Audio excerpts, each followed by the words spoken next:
इस बड़े सर्कल में से इतना जो वाइट पोर्शन दिख रहा है उसको काट के निकाल दिया और पूछा कि जो बचा हुआ जो कलर्ड पोर्शन है उसका सेंटर ऑफ मास कहाँ पे होगा। तो हमने मान लिया कि जो कलर्ड पोर्शन है उसके साथ ये जो वाइट वाला हिस्सा है जिसको काट के निकाला उसको मिला देने पे सेंटर ऑफ मास यहाँ पे लाई करेगा। और ये पूरा जो कंप्लीट सर्कल है उसके सेंटर पे उसका सेंटर ऑफ मास लाई कर रहा है। अगर मैं इस कोऑर्डिनेट एक्सिस के ओरिजिन से डिस्टेंस देखूँ तो ये मुझे दिख रहा है ए, जो कि यहाँ से डिस्टेंस ए है। और वाई में, क्योंकि वाई में जीरो है तो ये आ जाएगा इसका कोऑर्डिनेट ए कॉमा जीरो। अब बाई सिमेट्री देखें तो सेंटर ऑफ मास पूरे सिस्टम का जो ये रिमेनिंग पोर्शन है उसका इस वाली लाइन पे ही लाई करेगा। सिंपल है। तो अपने को पता है कि मास जो होगा वो एरिया के प्रोपोर्शनल होगा। तो मैं इसका एरिया निकालूंगा तो ये आ जाएगा पाई ए स्क्वायर बाई फोर। इसको हमने एम एज्यूम कर लिया।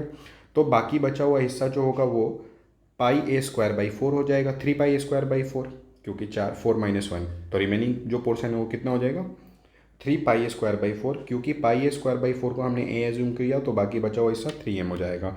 मीन्स ये जो कलर्ड पोर्शन है इसका मास थ्री एम हो जाएगा और ये जो हिस्सा है जो जिसको निकाल दिया उसका मास एम हो जाएगा। अब अपने को पता है कि इन दोनों को ला के रखा तो सेंटर ऑफ मास जो है ये पूरा कंप्लीट सर्कल बनेगा, उसका सेंटर ऑफ मास यहाँ पे है।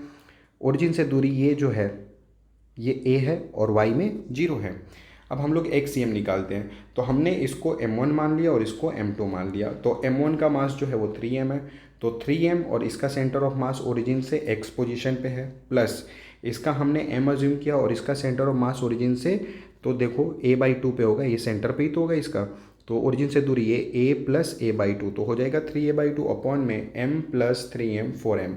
यहाँ से कट किया, रीअरेंज किया वैल्यूज़ को तो x आया 5a/6। ओरिजिन से डिस्टेंस आया 5a/6।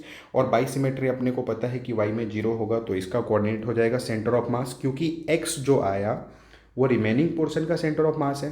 तो लॉजिकली सोचो अगर मैं निकालूंगा इस पोर्शन को तो सेंटर ऑफ मास लेफ्ट में शिफ्ट हो जाएगा। तो ये इधर से ये डिस्टेंस जो आ जाएगा वो 5a/6 हो जाएगा। मतलब इधर से मैं देखूँ तो a/6 हो जाएगा, इधर से a/6 और इधर से 5a/6।